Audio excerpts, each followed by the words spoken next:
sila friends. Nilimi daw sa akin. Nasa loob. Friends, ito na handa ng anak ko. Inaanati.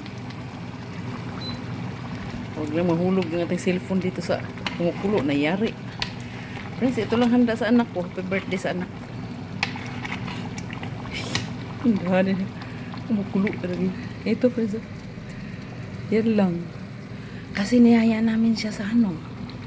Sa restaurant. Sa pangitam ng kamay natin dyan. Kahugas ng plato. Malaran mo ko dali. Niyaya namin siya sa ano, Kalbi restaurant. Ayaw niya. Gusto lang niya sa bahay. Tapos yung lula nila nagbigay na naman. Dati nagbigay ng 150,000 won ano. Para daw sa ako niya na sundalo. Pambili ng pagkain.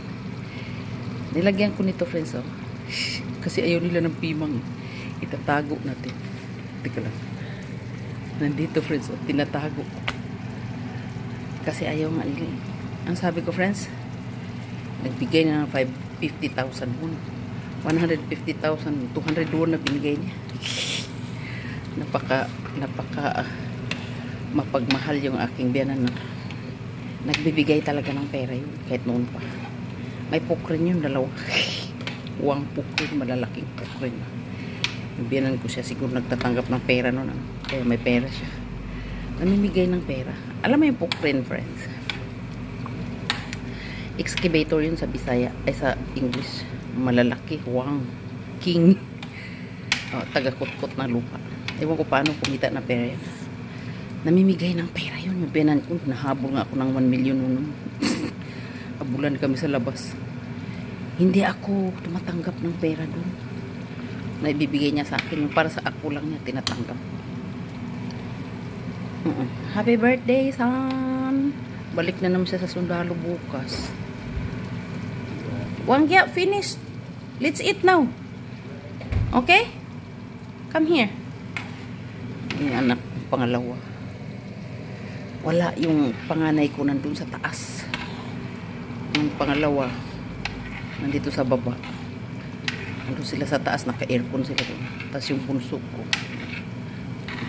Ang pangalawa nandito, natulog sa sala. Ano sabi ko, friends?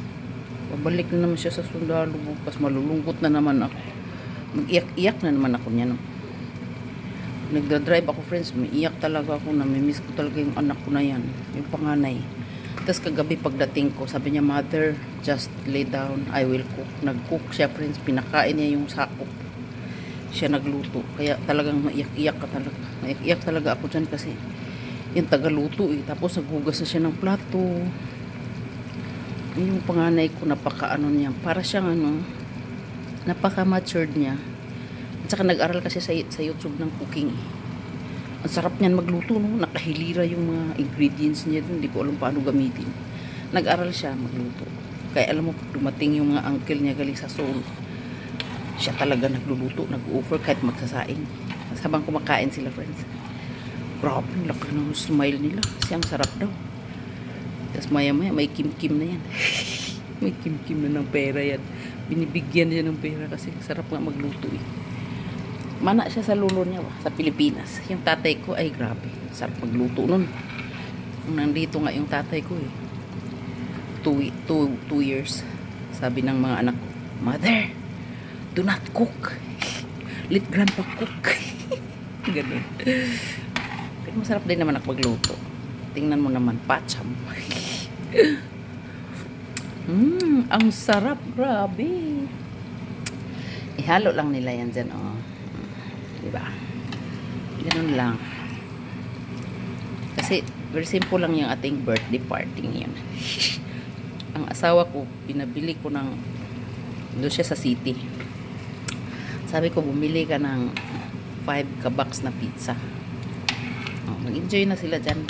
Eh, ayaw sumama sa restaurant eh. Lahat sila ayaw.